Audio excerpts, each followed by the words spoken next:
All right. Hi, Holly. I see you over there in the participants panel.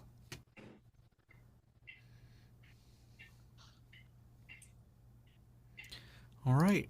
Well, you guys are going to have direct access. What do you guys want to talk about? We can dive in deep. We can play around. Danielle, I was thinking since last time, I don't know how brave you're feeling, but you mentioned you had your video from the exercise. So one of the things that I do is I can review that footage and give you feedback, like an assessment. So Hey, puppy. yeah, Okay. so if you're willing to do that and have it be available to the group, um, we could. Yes. Okay. No judgment, hey? No, no judgment from me. No. Okay. I just have to figure out how to play it for you. Yeah, can you I'd have just to. send me the video? Okay, cool. Shall I email it to you? Yeah, Um, okay, let me try. Okay, I'll do that. You guys carry on chatting. great, perfect. Suzanne, the floor is yours. Know if I have anything to chat about. I mean, I do. A Saturday when I listened to the, well, on your Instagram channel, I guess you call it, when you had a session on Saturday. And that was just so, I've done a lot of work and a lot of Oh, the meditation. insight timer, the Yes, meditation. yes, yes, Okay. yes. Sorry, yes. And oh, that was just so good. It was, I've really been working on trying to, or have the experience of feeling things in my body, because I've definitely neglected to do that by just going forward, and not experiencing that. But as you just had us, oh, it just felt so good. It was the first time I ever really was able to sort of merge what was on the outside. I was outside and it just felt so good. And I don't know, it was just your direction that helped me to open those channels and let that happen. So that was really awesome. Can you share a little bit more on what It happened? was it was just a feeling of peace that I recognized how powerful it was in that moment, in that second, that something else didn't have to be. I didn't have to wait for something else after this moment. Then it was right now. It was right now, and I could let the sound of the birds come through into deep into my body. There was a real pretty, peaceful breeze, and that I let that just go all through me, and the way you set it up, I don't know. I've done a lot of grounding and being outside, but it was different. And I don't know if it was because there was a energetic help from a group or what, but I really, and I've been using it over and over since then. I just stop and remind every time, I mean, throughout the day, because the inside of my body really needs that. So that was really powerful. Awesome. That I love getting that feedback because um, you never know how some of these things can come across in the public. I do really advanced stuff with private clients and groups. And these are the past few months. It's the first time I've sort of kind of tripped this stuff out into the public, and some people have no idea what's going on, and other people on the other side are clients that know exactly what's going on, and they get to practice, and everyone in between. So, um, I mean, I just make them up on the spot. Really, is what And in happens. that, and in that format, you're not looking at anyone, right? I mean, you don't see anyone, so you're not getting that part of it. At Yeah. least we can see you. So I just wanted to give that feedback. It was really awesome. It was Thank you great. so. Thank you so much. That is very very helpful. Um, was there any particular part I was speaking with a client, and she comes on these calls, and she was saying that imagining everything was like a radio transmitter, and she was just receiving it. She started looking around the space like that, and everything started appearing different for her. She just had a huge shift. And I've noticed this is not quite reverse wiring, but I've noticed in my own journey that sometimes I can get an instruction and I think I'm doing it. And I'm like sending those signals in my mind. All right, just imagine this, or just feel this, do it this way. And then I just change the instruction. Maybe I invert it or do the opposite. And oftentimes it does it. Or I'm working with clients. I had a new client today, and he's like going, like trying to feel, forcing. I'm like, all right, do the opposite. He's like, avoid? I'm like, yeah. And he starts avoiding. And then the feeling of running away from it becomes too much, that pain, what he was trying to penetrate. And so it actually brought him closer to it. So there's all these different ways that we hear these instructions like soften or surrender or relax, and they get translated as they come in through our filter system. You know, we have all these filters, distortions, projections, traumas, conditionings, beliefs, all of these things that these messages come in through until they reach us.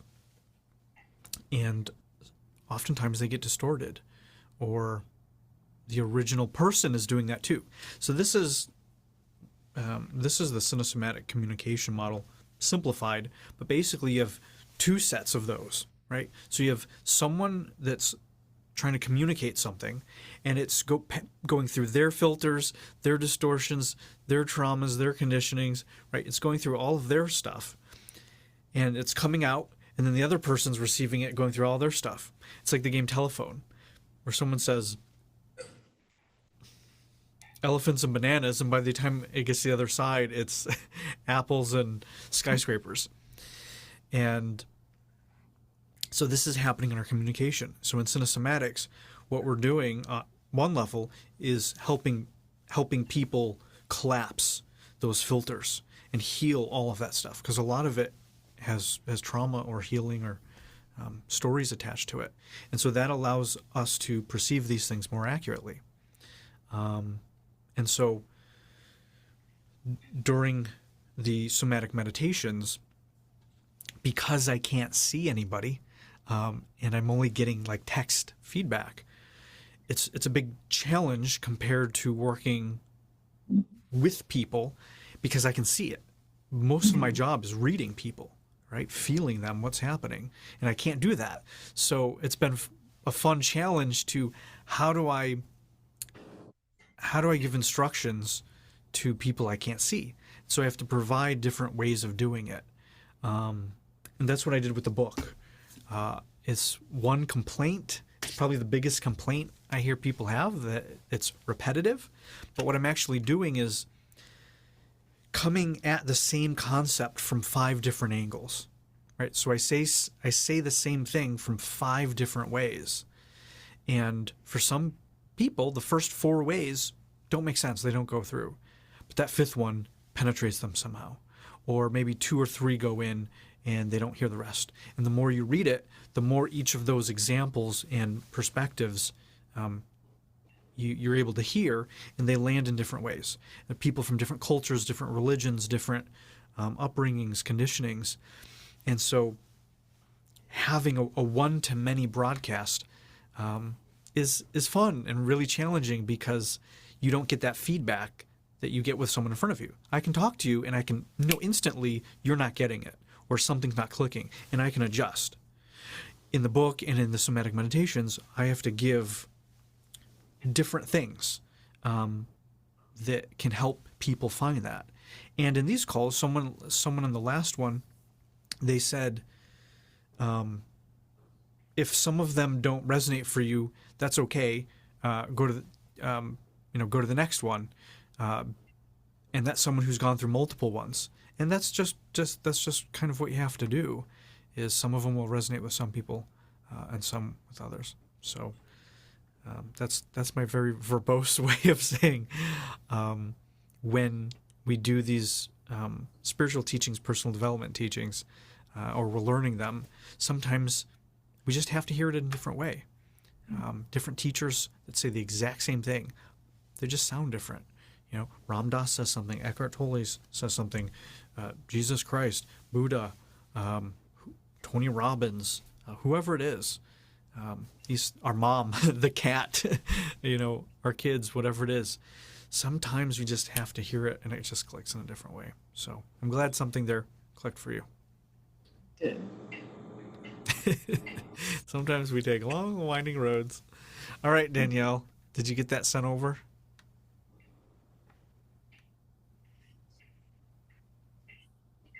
I can't hear you. You're muted.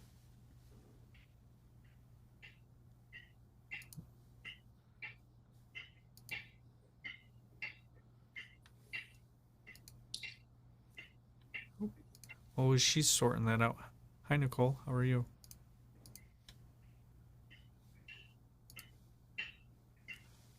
You're muted too. Hi. Yeah, it's my phone. Sorry. How are you? I'm doing well. How are you? Good. I'm good. Good. Anything you'd like to share? We have a small, intimate group today. We might be diving into Danielle's embodied story video. Oh, wow. Okay.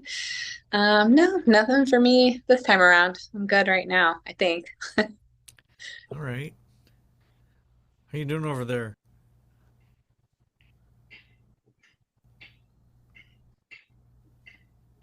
Is she sharing a video with us?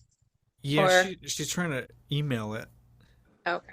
I think, but she's muted. So. Sorry, I'm trying to email it. I tried to share it on here, and it said only hosts can send videos. So if you could, is there a setting? Otherwise, I'm sending it on email. Maybe. It's just preparing. Support. Who can share? I don't know. Where would that be? I don't even know where that's setting. Host tools.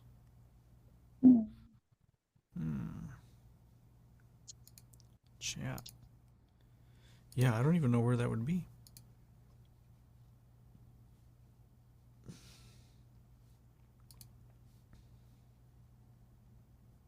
It uploaded the whole thing to Zoom, and then it just gave me a notification that said only you can share. Well, that's a waste.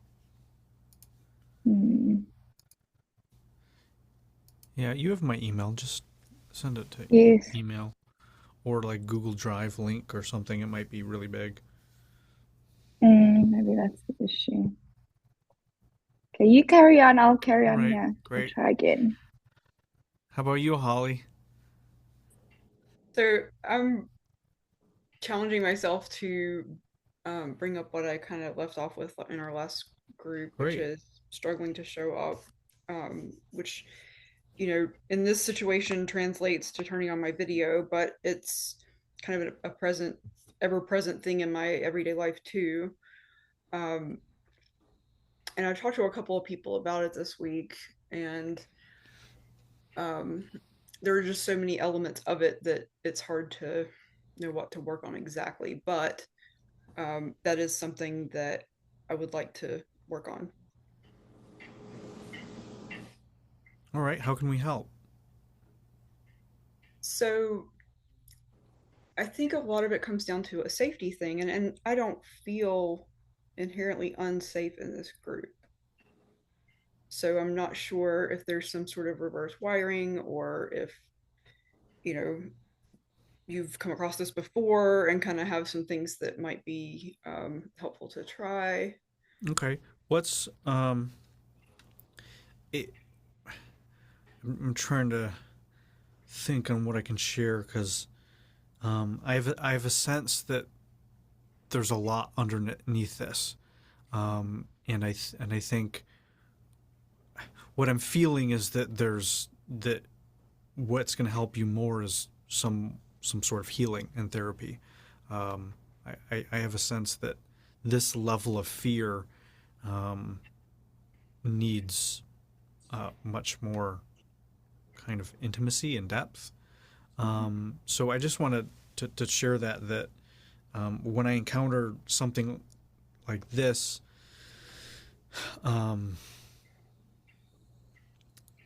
It really feels like there's something deeper. So I think we can explore some of these things that might be relevant to everybody, because it just won't be appropriate to dive into something very therapeutic publicly for you here. Not that you're asking for it or anything, but the sense of safety. Let's just explore some of these topics. Okay.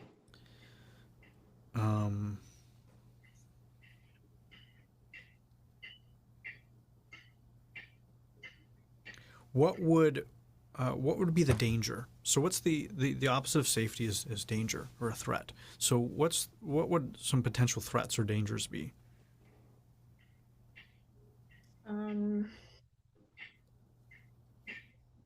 So I think I've experienced a lot of judgment for showing up as who I am.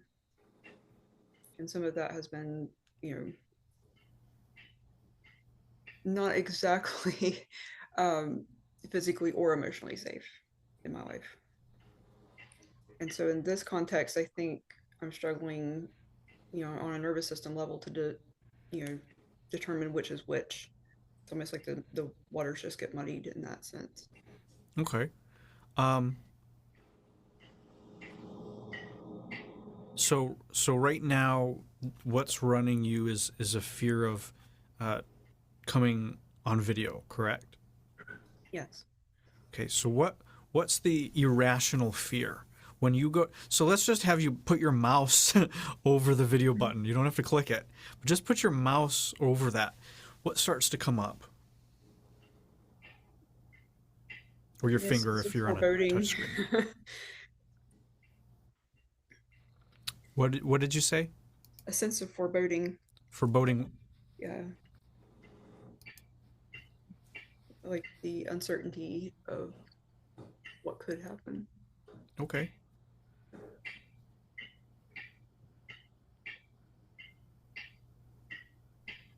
Is there any fear or stories? Is there stuff from your past that's coming up that is projected into the future? Something along the lines of I will be seen and it will not be enough, or it will be too much.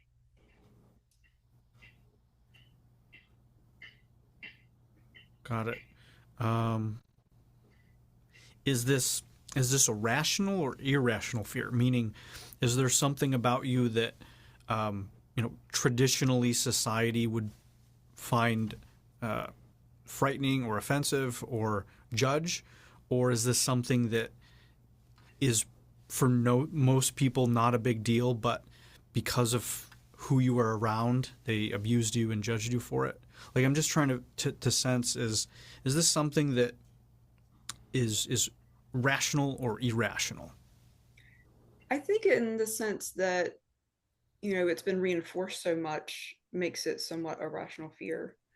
But in the sense that this group has not, makes it irrational. Got it. Okay.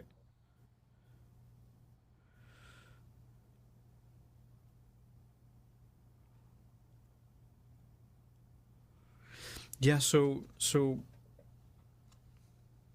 one of the things that I personally do, and I'm not sure if maybe you're at that place to do it, and that's fine. But how I approach these things is I go into the extremes. I start getting uncomfortable with what's the worst that can happen, and that may work for some people, may not work for others. So I just speak from my experience of when we're faced with these irrational things, what's the worst that can happen, and then getting at peace with that. It's like, what's the worst that can happen? I die. Maybe. I mean, there's maybe a couple worse things, but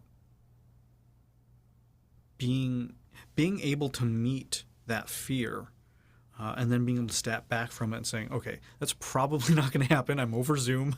I will probably still live. And then being able to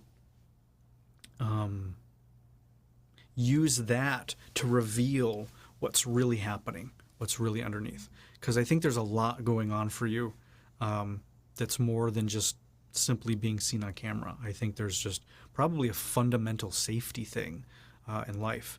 And then so that would lead me to start saying, okay, what is your relationship with life itself? And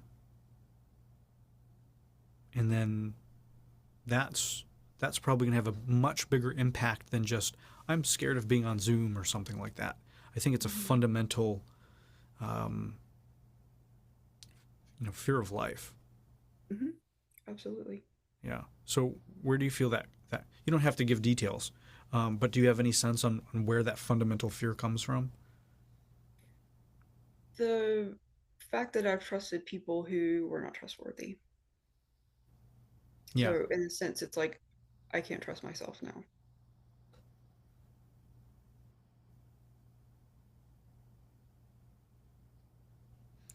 Yeah. So let's see here.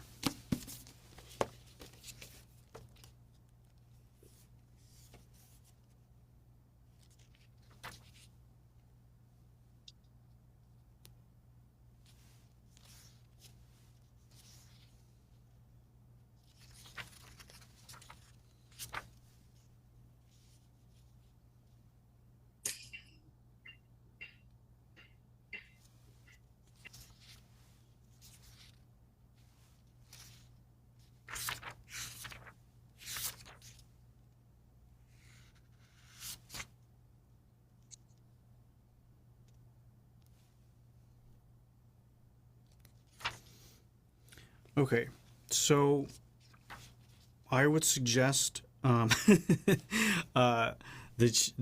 part in the chapter of Avoidance of Life called A Distrust in Life. I'm just laughing because it's in the book, not about the topic. What makes us want to avoid life so strongly? When we can't trust something, we don't feel safe. When we don't feel safe with something, we can't surrender to it. If we can't surrender to it, we try to control it. We think that by controlling something, we can protect ourselves from it. If we see uncertainty as dangerous, control grants us more predictability, which we equate to safety. The motto becomes, the more we control, the safer we become. There's an argument to be made for this because, to an extent, it has real merit. We can see that law and order keep chaos and mayhem at bay. We can see the control provided by the structure of a house keeps the elements and potential intruders at bay. Being able to control our environment has led to greater safety for humanity. However, the futility of this flawed premise becomes clear when we reach our limits of control, when what we're trying to control can't be controlled, or when we no longer have the bandwidth to control any more things. When we mistrust, we simply cannot exert enough control to feel safe. We cannot control everything, everyone, everywhere, all of the time. This is an unquestionable fact. Yet, we try so hard to control what little slice of life we can. If we can only feel safe when we are in control, and we can never be fully in control of everything, we always feel unsafe. Mm-hmm. Freedom is a threat. It seeks to add so many constraints and rules to keep us safe that it winds up suffocating us to death.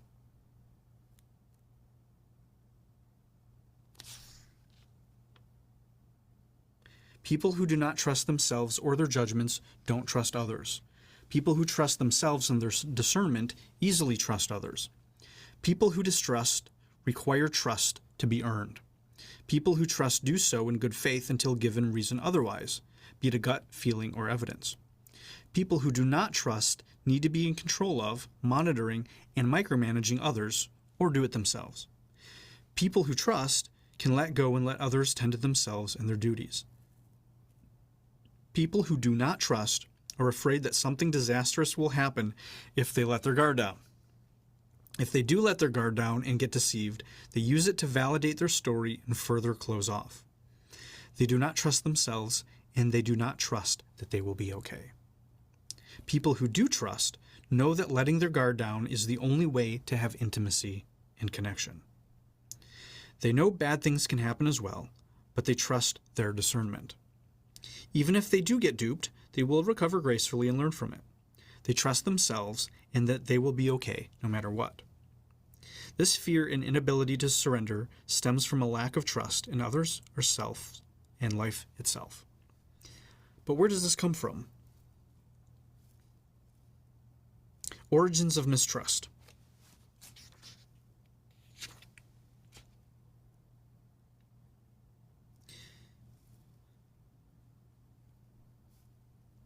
This mistrust often begins with the mother and father. Parents are our doorway into this world, and such, they have dominion over us for a significant length of our early development.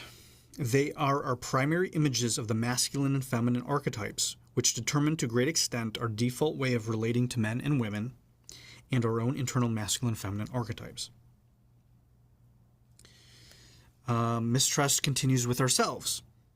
Our bodies are clumsy and fallible. We make choices and discover we can often be wrong. We attempt and fail and then experience humiliation.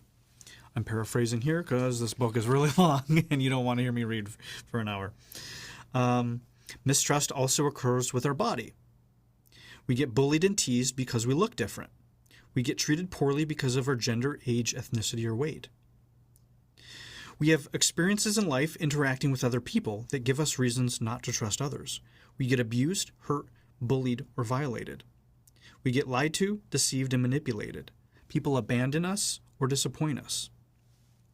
We learn that we can't rely on other people, from showing up on time to being the source of our happiness. We have also learned to mistrust nature. Our experiences or dogmas could also lead us to a mistrust against God or spirit. Finally, we can have a lack of trust in life itself. We could have had a rough time experiencing challenges and letdowns. We may have failed and been rejected over and over again. Maybe we've seen the lack of justice, fairness in the world system, and have given up. Life itself cannot be trusted. All of what you read, I said, are justifications for our lack of trust. If any of this was your experience, I acknowledge that they are valid, real, and did happen. You have every reason not to trust. Pain and hurt have happened, and there's nothing I could write or say to take that away from you. You may have a chest full of reasons why you can't or shouldn't trust yourself, others, or life. Your justifications for not being able to trust are understandable.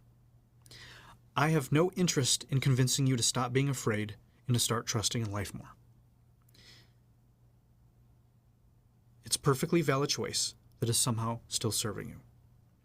However, if you have a feeling your lack of trust is causing you to suffer more than it's helping, then I invite you to begin surrendering. If you can start to surrender more rather than control or avoid, you will, by necessity, be trusting more.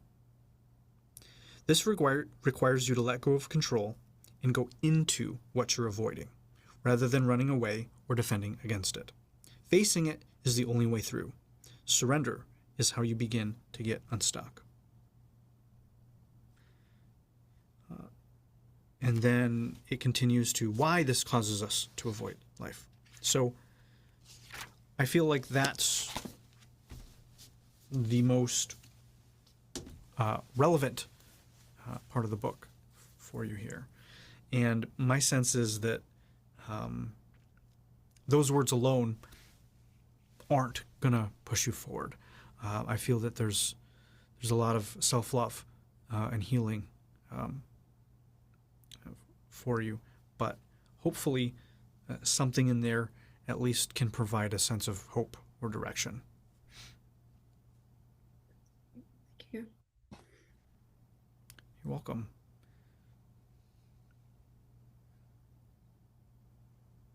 Danielle, did you get that sent over? I sent a smaller video there, so it's something. Go have a look. It's like 2 minutes. Okay. It says it's sent.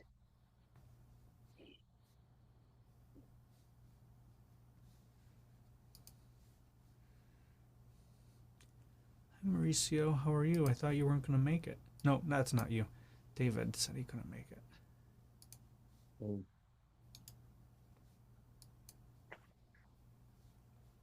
How are you? I'm doing good, thank you. I have a question. Go ahead.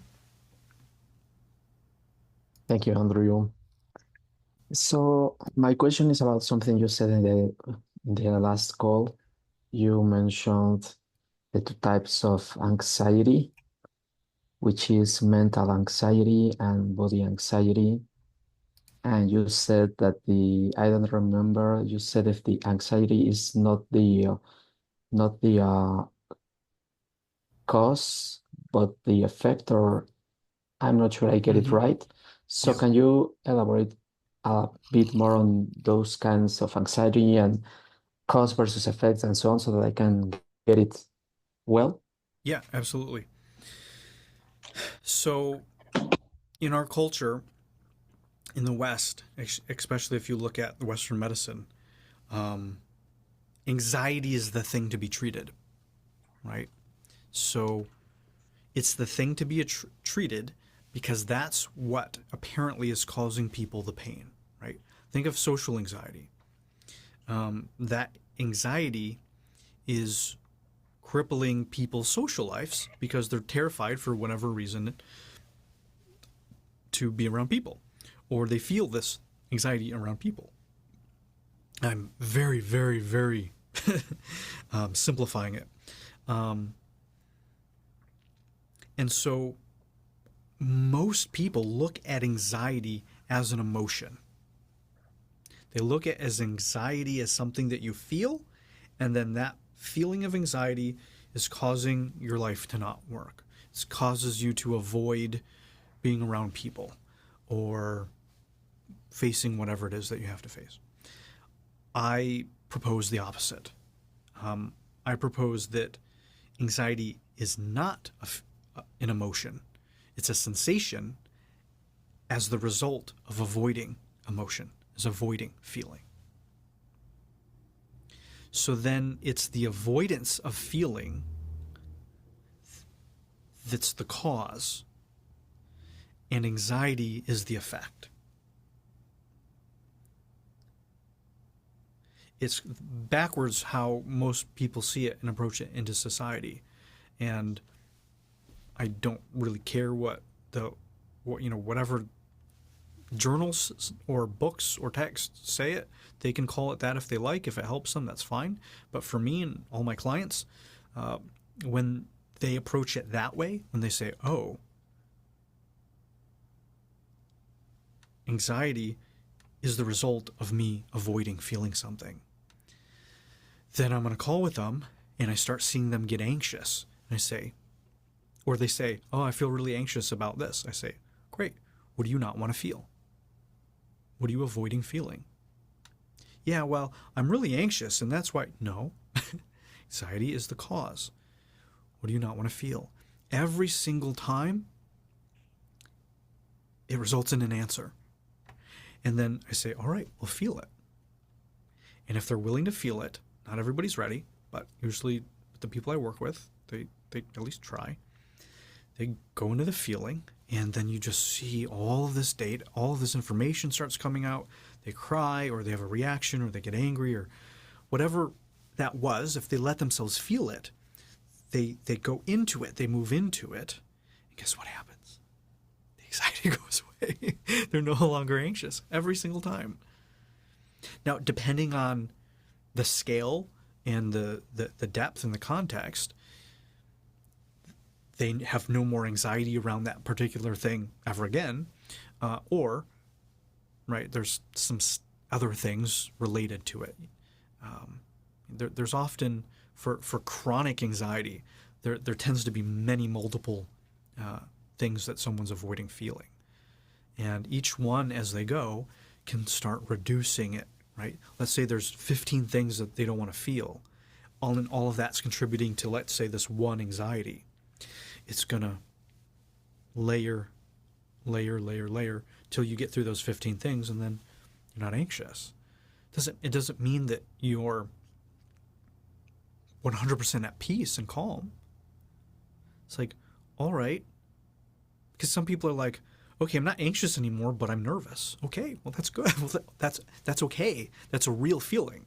Now we can work with that nervousness, right? Because you might have stories coming up, or you might be projecting, right? And then we can start working on maybe other elements of that. But it's much better to let yourself feel the nervousness, to let yourself feel the rejection, to let yourself feel the fear, to let yourself feel the heartbreak, than it is to avoid it. And then, a decade later, you've done that with every emotion and you just can't go out into the world. So that's actually really connected to what I was talking about. I think in that chapter, Avoidance of Life, is where I talk about anxiety, I think, because it's about an avoidance of feeling. Does that answer your question? Yes, absolutely. So would you say that the cure, in a simple way, would be allowing ourselves to feel? 100%. Now, there are some instances in extreme cases, if there's been like traumas and that person has PTSD and, they might go too intense, then I think, having a professional there to help that person through it, very, very important. But for most people, for most things that aren't going to trigger a violent flashback or anything like that, most people aren't dealing with that extreme level of PTSD. Really feeling it. And still, even then, the answer is eventually to feel that. I've had people that came in, military veterans, rape victims, molestation victims, trauma victims, and at this level of work, when people are ready to do this level of work, they're ready to do that. And so I hold a space for them to feel that without judgment or without anything. It's just this safe space for them to go in and to feel that thing without any consequence or repercussions. And then they can finally surrender to it and face it. And it changes their life. It saves some people's lives. And what happens every time they get all of this information, because when you avoid feeling something, you also lock out the data. You also lock out the information. Bye, Nicole. See you next time. Happy 4th. You lock out that information. That's why when we're doing the healing work, I had a new client today, and he worked with some other people that kind of just removed the negative emotions for him. And I said, that's all right. I have a different approach because I fundamentally believe that you have to feel it, because that feeling is going to inform you. So even if I could wave a magic wand and say, all right, no more anxiety, no more fear, no more pain, no more grief, the problem is you don't get the lessons from that. You don't get the wisdom. You don't get to embody a new relationship with those emotions. So it can be helpful to get people out of depression and functioning again, but for the real profound levels of healing and high functionality, you have to face these things because they're there to teach you. They're there to inform you. And on the other side of them is love. There's self-love. And so you have people with massive anxiety that are running from self-love, and they don't realize that's what it is. And so having clients access those memories, go into those feelings that they've suppressed and ran from years, usually brings back memories, the data. Oh my God, that's who did it. Oh my God, this was my choice in that process, or this is how I abandoned myself, or this is how I didn't set a boundary, or something like that usually accompanies it to help that person be more safe in life, right? To help them be more empowered in their life every single time. Victims of traumatic abuses or just life experiences, there's these lessons that are in it, and it has nothing to do with any perpetrators. It has nothing to do with the circumstance. It doesn't matter. It matters what that person needs to learn for their healing. And so you can only get that by facing it. And so when we're ran by anxiety, it's almost like the opposite of healing. Having anxiety is kind of like perpetual not healing. And that's actually interesting if you kind of map that to society, how most modern medicine works. It's not really curing or healing anything. It's perpetuating the sickness to give more money to the pharmaceutical industries. So there's a certain correlation with our mindset on how we approach feelings and emotions and healing and anxiety in the world. Thank you very much. Yep. You mentioned that they can go to somebody and have it taken away. How do you have anxiety taken away unless it's by medication? Block it. I don't know how you take it away. Yeah, some people go to energy healers or alternative medicine practices where or spiritual hands-on healers. There's alternative medicine or spiritual practices. Like Akashic record or Stuff like that, I suppose. Yeah. Okay. You know, there's something there because it's not a 0% success rate. You know, there's something to these alternative things. I've tried most of them. Some of them worked, some of them don't at all. I found really they can be an escape from actually having to feel the things that we don't want to feel. So if you can find something that, I fundamentally don't agree with that philosophy. If it helps people, you know, bless their hearts. Like, I'm not going to prevent people from doing it or say you shouldn't. But I've worked with a lot of people that have spent 10 years, cancel, delete, whatever, all these kind of things. It helps, but they just plateau. They just can't get any further. That's what happened to me. You know, I did EFT tapping, NLP, NET. I did all these modalities to get rid of my negative emotions and limiting beliefs. And they worked to a degree, but as I say in the book, I was just relying on an external process to fix me, and none of that really addresses any of these fundamental things. So, excuse me, some are better than others. I think if someone does a practice like that, they should at least be getting lessons. They should at least, whatever it is, like, what's the lesson to get from this? But really, with my clients, I want to empower them. I don't take anything. I don't want to take anything away from them. I want them to be empowered to heal themselves. Now, I can facilitate that, and I can go into altered states and facilitate that, but it's ultimately always them. Yeah. But sometimes people are in so much pain and are so desperate that maybe in the beginning having a little bit of that can get someone into a place where they can, you know, start focusing that. So I don't like to demonize a lot of. There's some things that are just like completely bad or just like harmful, but it's like level 1 work, right? It's motivational stuff, rah, state based, pumping yourself up, anchoring, NLP, hypnosis based kind of things. It can be very helpful to get people out of an initial depression, but it's state based, and as I say in the book, you know, you're just always managing your state rather than subtracting, rather than being at peace. So great question. All right, so we got about 15 minutes here. You want us to take a look, Danielle? Are you ready? Yeah, okay. That was the laugh of terror. I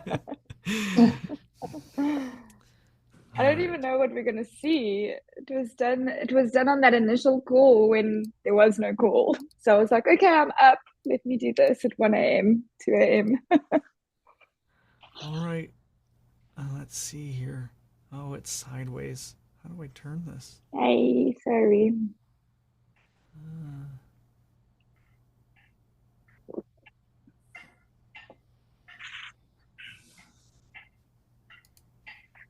Give me a second here. Yeah, it's just sideways. I gotta figure out how to turn it. There it goes. All right. You ready for this? Mm-hmm. Is it okay if I give you some feedback? Yes, please. All right, because you're gonna do an assessment with me soon, right? Yes. Okay. All right.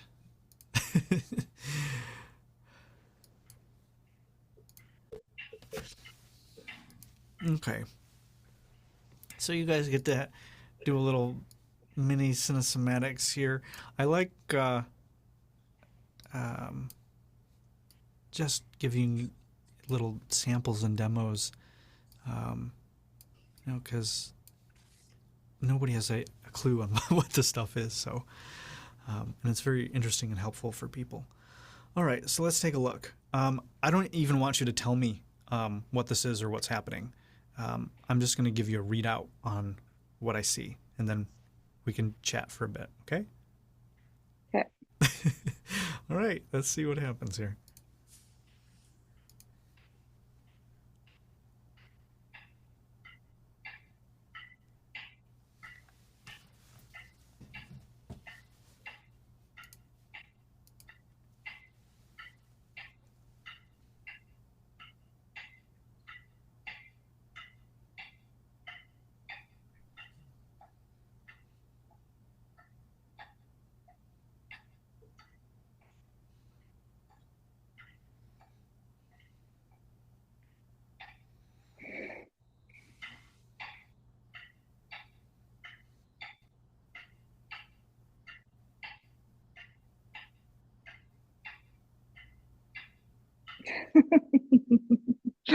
Oh my God.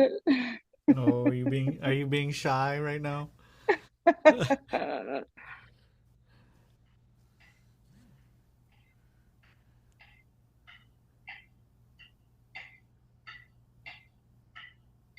Okay. All right. Let's see here.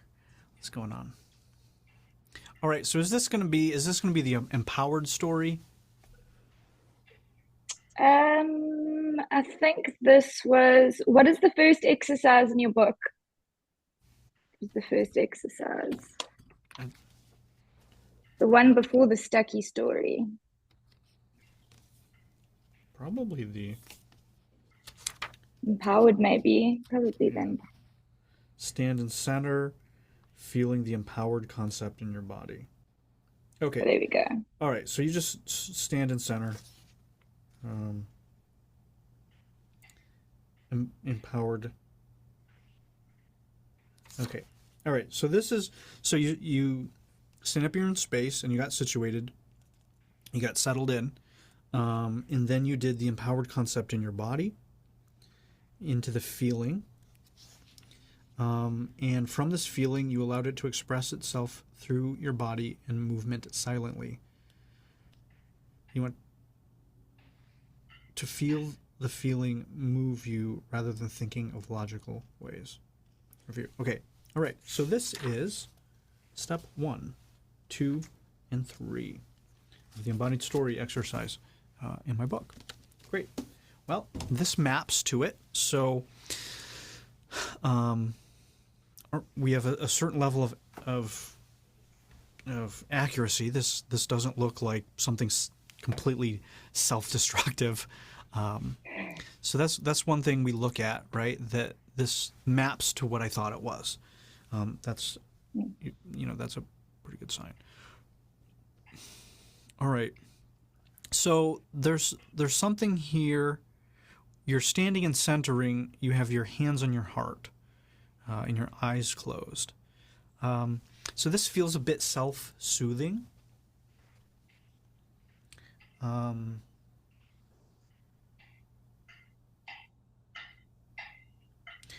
Yeah, there's a certain tenderness in your heart. Yeah, it's almost like you're bringing your awareness into your heart. One of the things, again, I'm going to be just sharing this outside of the exercise. So this doesn't have to do with the exercise, because in the exercise, we're not doing this. I just wanted to see some movement, to see what was going on for you. Yeah, I'd be interested to see just this part, if you did the opposite of this. Because it almost feels like you're bringing all the intention in to this place that It feels very safe.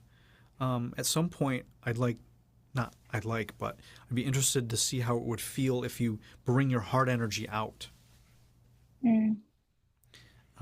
That could probably feel very good, but I would have a sense it would feel vulnerable, because this is almost a self-soothing kind of thing.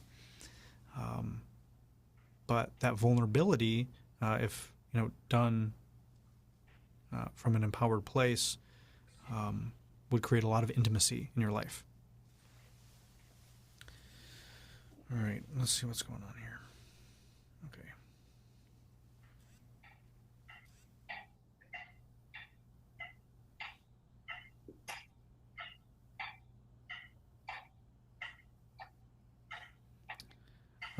There's some suffering in here.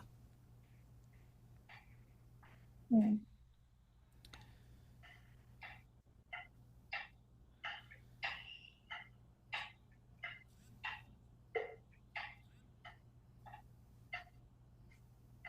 So there's the empowered feeling here, in the range that you have, right? So this feels really big and open. So there's this nice space. You take up this space.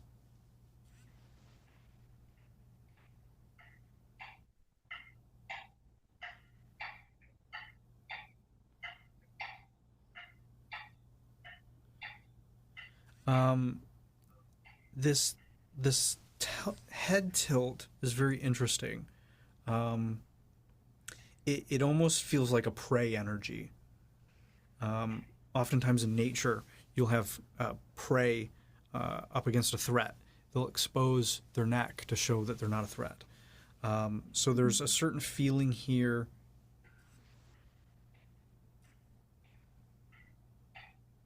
Yeah.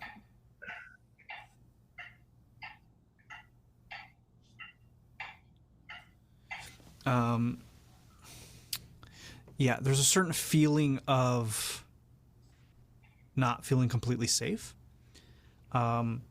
We also see these hinging. So you have one hinge and two hinges and down at the feet.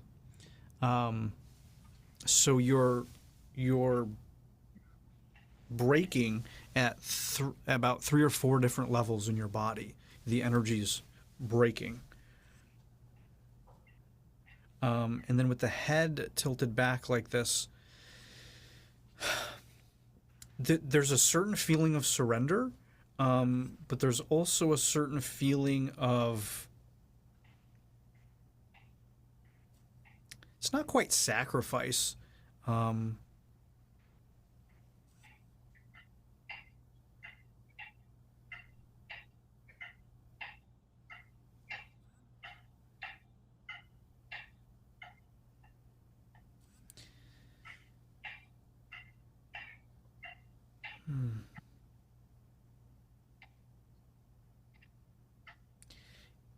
Yeah, there's a certain surrender and letting go, like you're lying back on water. Mm. But there's also a certain take me energy. A certain sacrificing yourself on the cross kind of feeling. Let's see where it goes.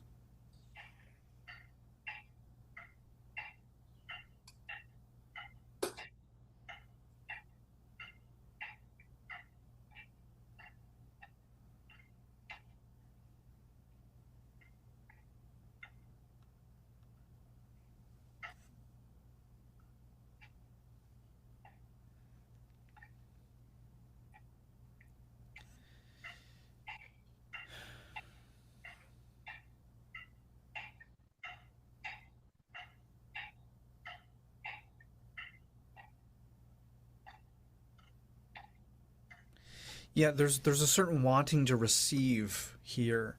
How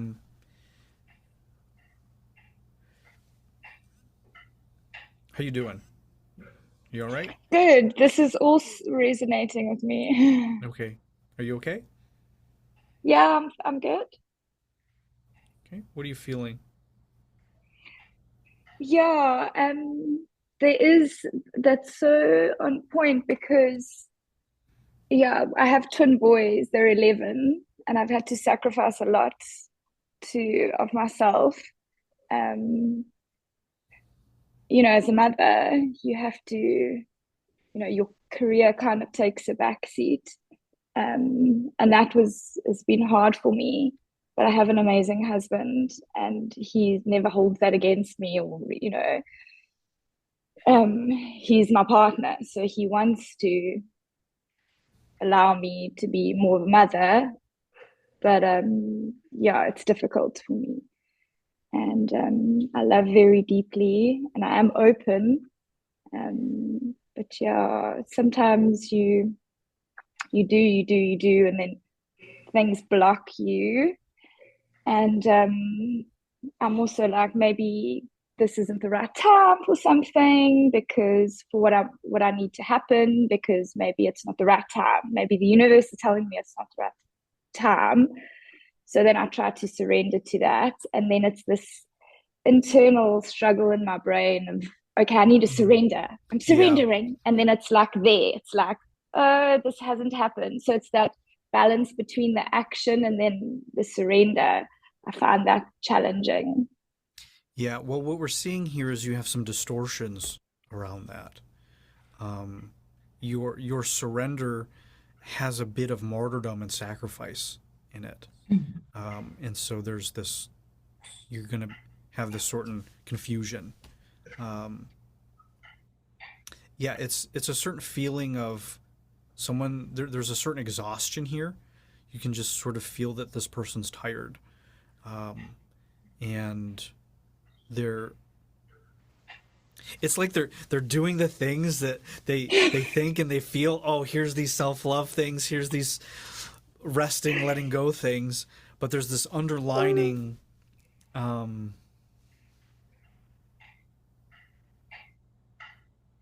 there's a certain underlining disconnect.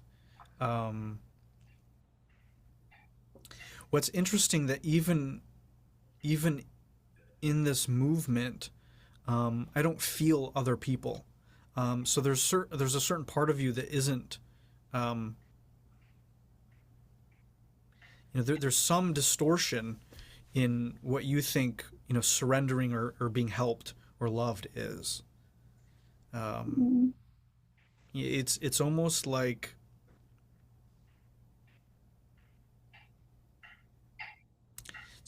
you have to. It's almost like you sacrifice yourself in order to get the thing you want.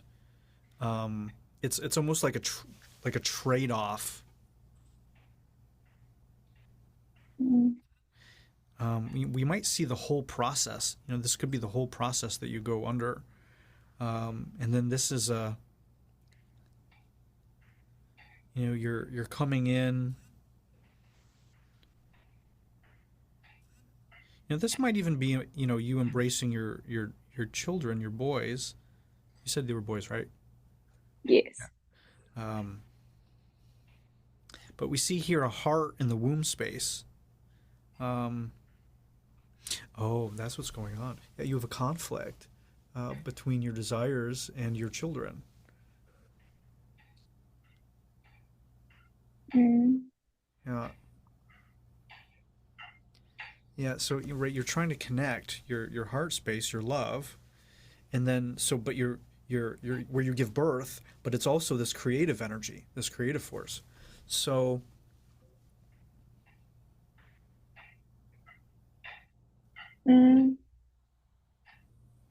yeah, I think I have a thing with being perfect. Everything must be perfect.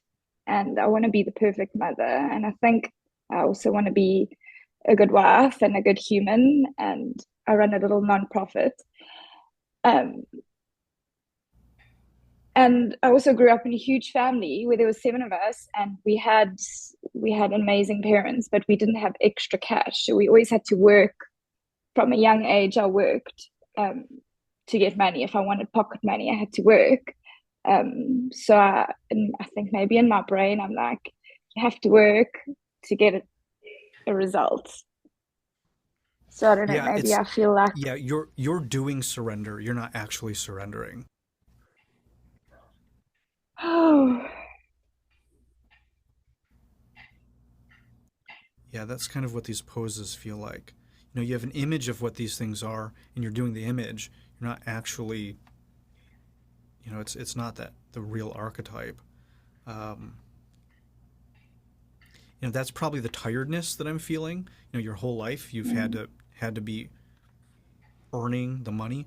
Um, when we do our call, one of the calls that we do is the archetype assessment, and you've probably seen these on videos on the websites of making money and spending money archetypes. Um, so I'd be very curious to see how these show up for you around money. There's a certain that let's watch the rest of this here. Um,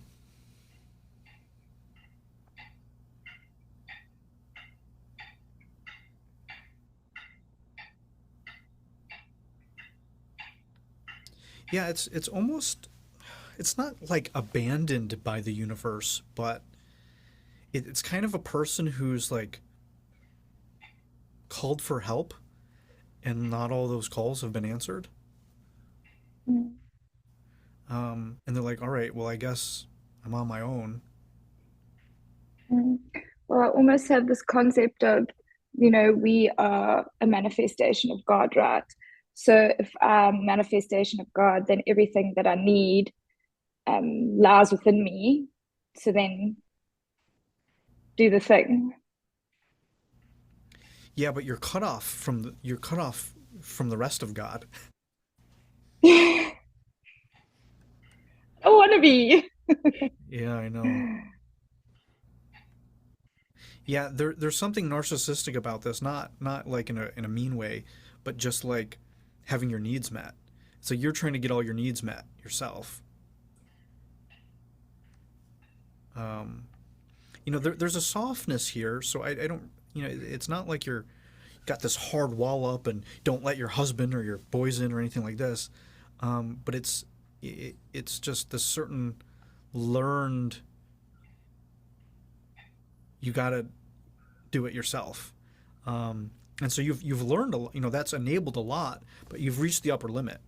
So we want that everybody needs to be instilled with this connection and empowerment that they can do things themselves. But after that, that has an upper limit, right? You can't go to Mars by yourself. You can't build a business by yourself. You can't run whatever it is. And so there's a certain, there's just a certain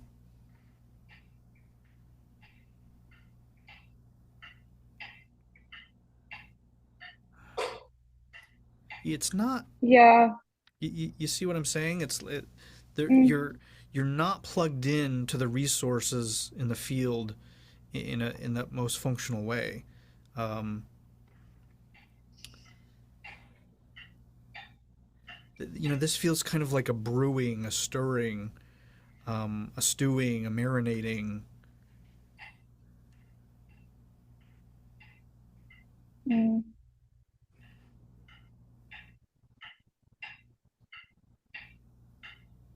Yeah, there's you have disconnects in these three different parts of your body. Um, and so these hingings are not allowing your whole body to um, be plugged into each other. Your eyes are shut. Yeah, so it's this interesting thing. It's like your eyes are shut, right? So you're inwards, while you're kind of waiting for support. You're waiting. This is a marinating. This is a I don't know. It just kind of feels like you're waiting for God to answer you, but you called the wrong number.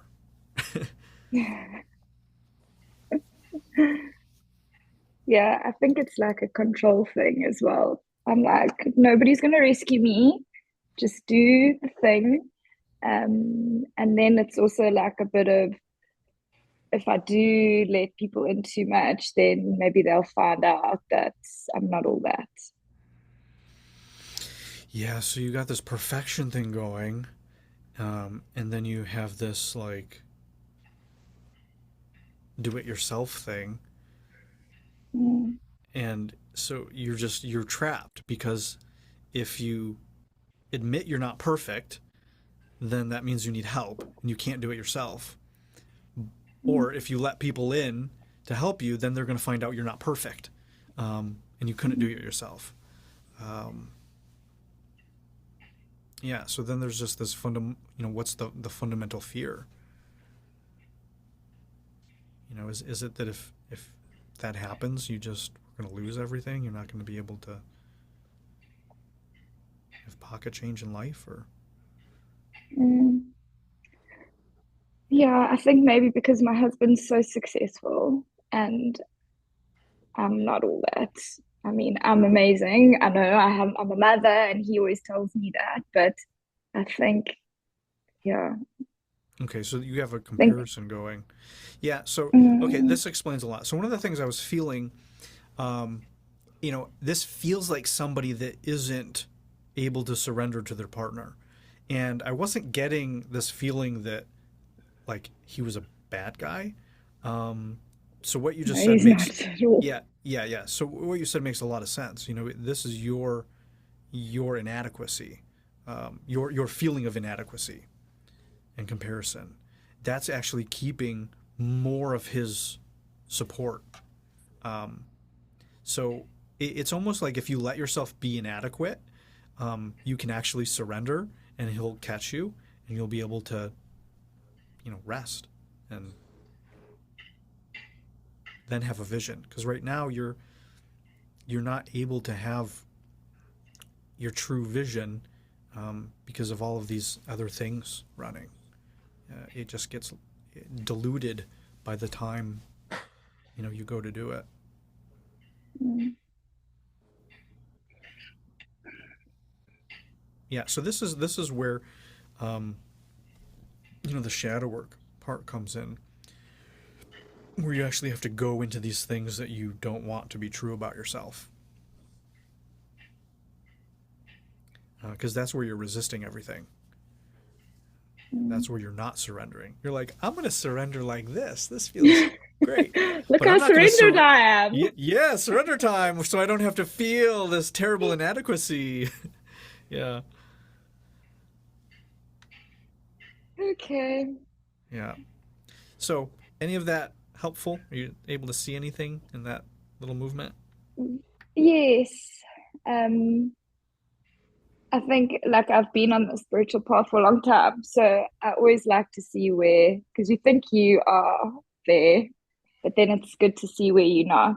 And definitely the tiredness and yeah, disconnected. I think, yeah, just to surrender to I'm okay, I'm enough, it's okay to be inadequate. Um, yeah, it's okay not to be perfect. Um, Why is that so scary for you? um, I don't know, because so many people think I'm amazing, and then I'm like, well, I love you, and I try and live up to that. Yeah, So it's time you start it is disappointing people. exhausting. Yeah, I Mm. think you need to start disappointing people. Yeah, start disappointing all the people that love you and believe in you the most. Yeah,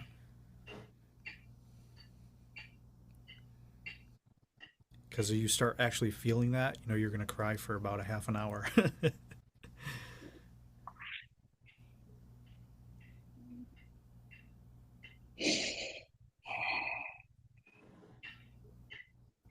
Yeah, you're just caught in your own. Yeah, this perfection is a prison, and you're wonderful. It's just like, if we actually look at your life, it's probably really great, but there's these really deep wounds, that need to be healed, or that you get to Mm. heal. fantastic. Thank Yeah. you. You're welcome. I really do want to heal them. It's like I don't want to have this underlying stuff, you know? Yeah. Mm.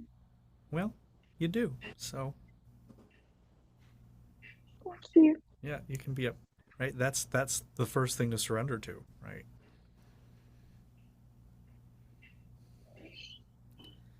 Yeah, I guess I need to start disappointing people. Yeah. Yeah. I've got a few things that come to mind, so this is going to be interesting. Yeah. Start with yourself. That's the easiest, or at least the simplest. Mm, Well, thank you for your courage. thank And you. Thank you. Thank you. yeah, Thank you, guys. Thank you. you're welcome. It's just the beginning. This is just the beginning. There's a lot more stuff going on, but that's all we got time for. So I think that's plenty to start you with. Sure. Thank you so much. You're welcome. Anybody have anything to share? We're at the end of the call. Any thoughts with Danielle or anything else before we close? I got a sense of like yearning and almost like a kind of unfulfilled hunger during some of your movement. I don't know if that feels right to you, but Mm, Yeah, that longing that you just shared, Holly, that's also part of this heart, solar plexus, womb, kind of connection.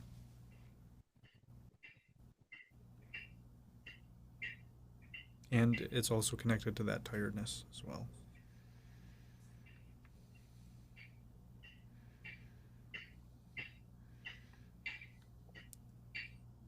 Thanks. Anybody else? Mauricio? I know you want to share something.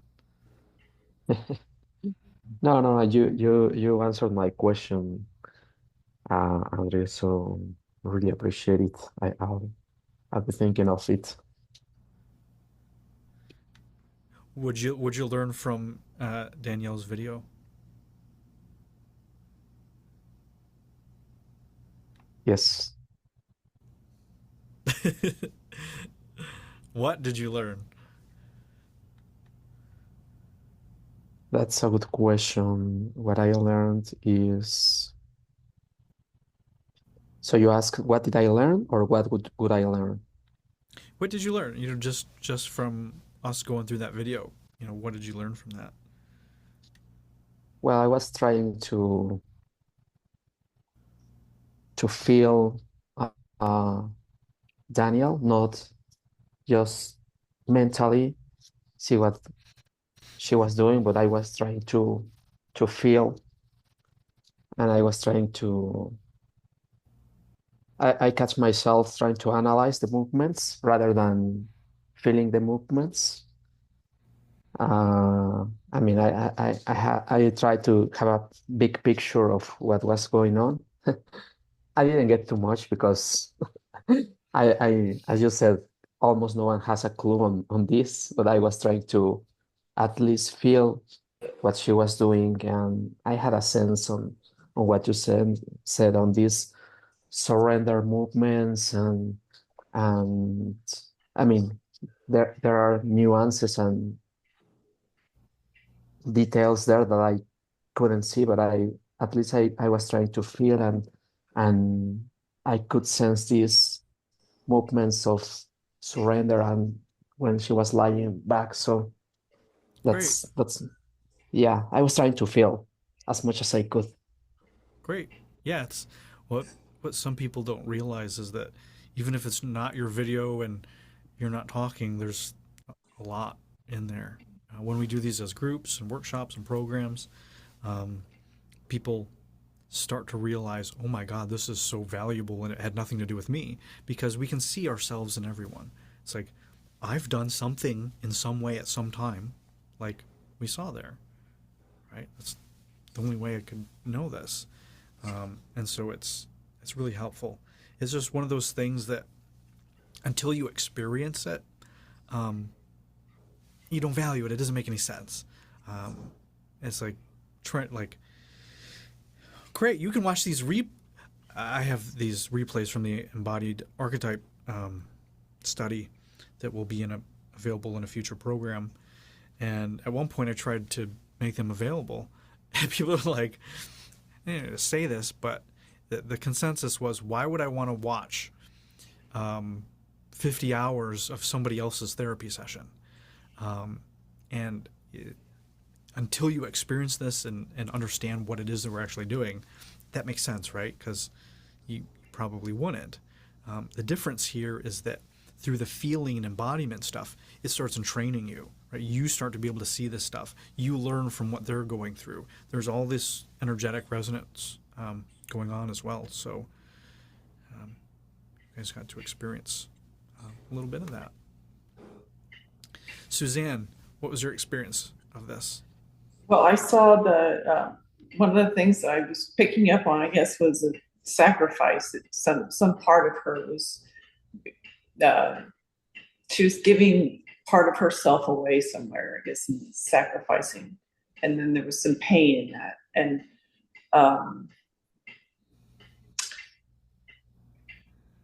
then after that, I just was listening to you and watching. So I enjoyed hearing the part that you finally, came to the part where that she has a wonderful partner, but also has this reservation that she can't surrender to him. And so it creates that, I don't know, like a friction or discomfort. And it's, and then that goes back to the deep wound of always having to work hard. I could relate to so much of that because I've been a mother and had a career. So I can certainly, that was very helpful to watch and to listen and to, I really appreciate that because I could feel it too. As you said, it resonated. And what were you feeling? What did you feel? That I can really feel the part where the exhaustion, I really felt that. And I also feel sad because when there's a really deep wound and then you get to my age and there's so much I don't know, it's just hard what I see is that there's like a big bowl. This is how I see it, and so the thing happened, whatever it was, back a long time ago. And then it just keeps layering on top of that. And you have this bowl of stuff that you don't want there. And then you have to act a certain way to keep it covered up or over to the side, so wherever it is, so you can function. And it is exhausting. It's very, and also I felt a little bit overwhelmed because when you think about how, even for Danielle, I mean, you're just beautiful and you have a beautiful family and you spoke, said such wonderful things about your partner, but then there's layers there of pain that she's in, so it's kind of, that part is, it takes my breath away because it's overwhelming when you think about how much you want it to change and you want to fix, you want to heal it, but it doesn't really happen as simply as that. So there was a lot I was feeling.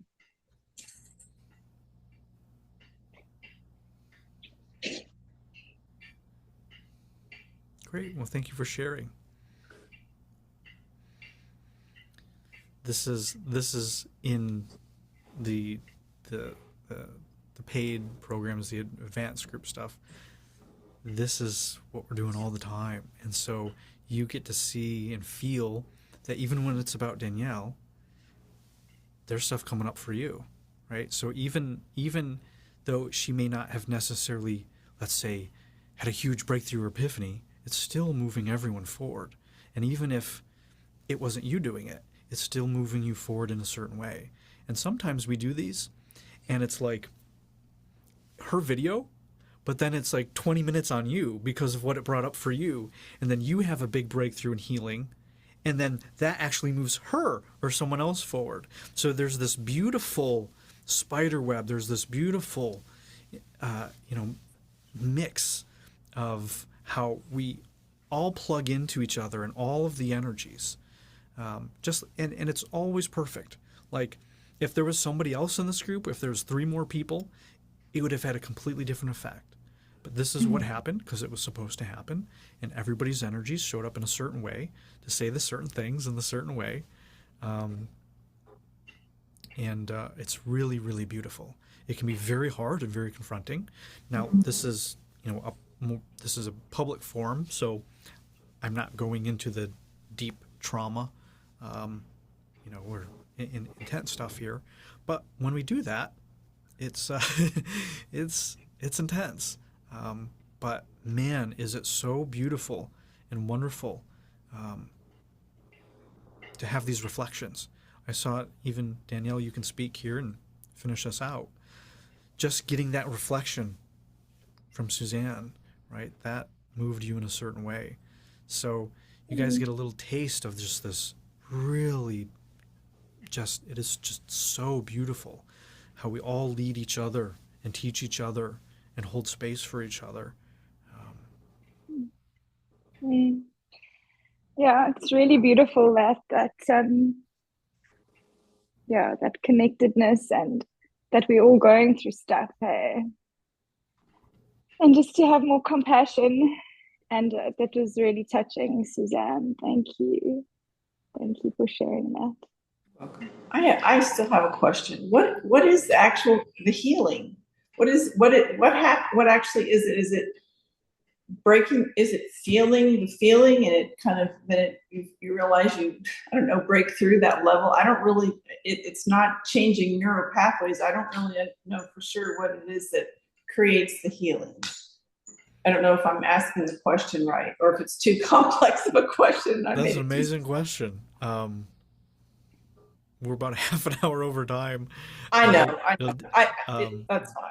Yeah, but the short answer, and we can talk about this next time, but the path certainly includes feeling. There's the saying, you have to feel it to heal it, and that's really it. There's a certain penetration point of the story, but the healing, like that's the block to the healing. It's you can almost like imagine the self-love is the healing, the compassion, the grace, all of those things. It's like a dam. And all you got to do is like penetrate that dam, penetrate the story, and then all of that's there, and you can feel it. You can feel it. There's a huge shift in somebody's whole physiology when there's like a big breakthrough. Other times, it can be smaller stuff where just in awareness you're like, oh my God, oh, I get it. Oh my God, all right. And that produces something. Usually it tends to be the bigger the trauma, usually not always the bigger whatever, but there's a correlation. So, but yeah, it tends to be when the energy gets freed up, when that energy can move, rather than being stuck or suppressed or repressed. And then you learn something, right? It goes back to the beginning of what I said, right? You get the wisdom, you get a teaching, and you get the lesson. So the pain, there's that pain goes away. But again, that pain is like the dam. Like the dam is that pain, that pressure, where you won't let the self-love in. Where you're addicted to the hate, where you're addicted to the suffering, the stories. Another element of it is just grace. There's some people that say we don't heal ourselves, it's divine grace, something. There's something really beautiful about it, and there's also a slippery slope where people then become victims and wait to be saved. So if you're not in the waiting to be saved victim, giving your power away place, then surrendering to a higher power, to a higher something beyond our ego for healing, amazing, beautiful. But when you do it because you feel like you're a nothing piece of shit, and everyone else out there can rescue you, except you, tends to not happen. So that's what I got for now. Hey, Andrew, can I ask a 1-minute question? You guys are sure milking this call. All right. Half an hour late. Come on. Thank you. Yep. So for the anxiety, you said that we ideally need to feel to heal. So my point is, feeling is love. So would you say, and I'm going more philosophical or spiritual here, but would you say that what actually heals people by feeling is love? That's what heals, love? I mean, yeah, it has to be. Yeah. I mean, it's not hatred. It's not fear. Because I said, yes, if feeling is love, and by allowing us to feel, we heal, then love is what's healing us. Yeah. It's certainly not healing us. Yeah. And it's our choice. Do we let that love in? Do we let ourselves let that love in? And that's kind of like that dam. How you want to go philosophically, physics on if there are love particles coming in, or, I mean, who knows? But I think that if you just presuppose, right, that the universe, that our existence, that spirit is love, unconditional love, then the only way really that we make ourselves sick is by disconnecting from that, by pushing it away, by closing it off. That's what we do when we feel guilty and shameful, right? When we're not enough. Then we feel adequate. We feel like we don't deserve that unconditional love, and we push it away because it hurts too much. It's not the love that's hurting us, right? It's that our whatever that is.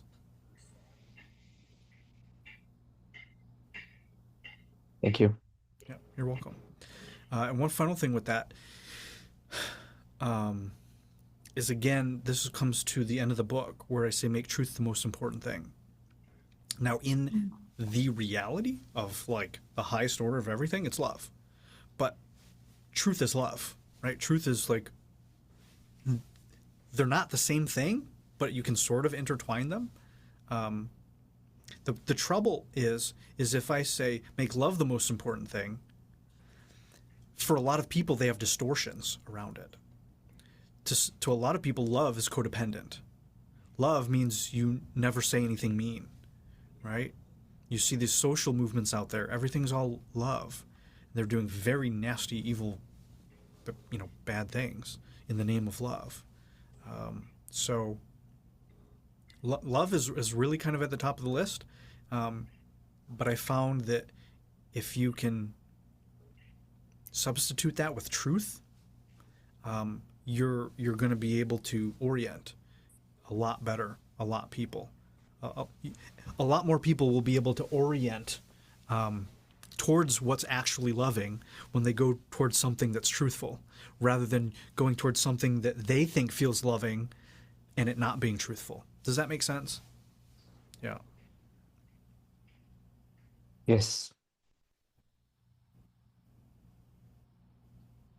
All right. Well, that's it.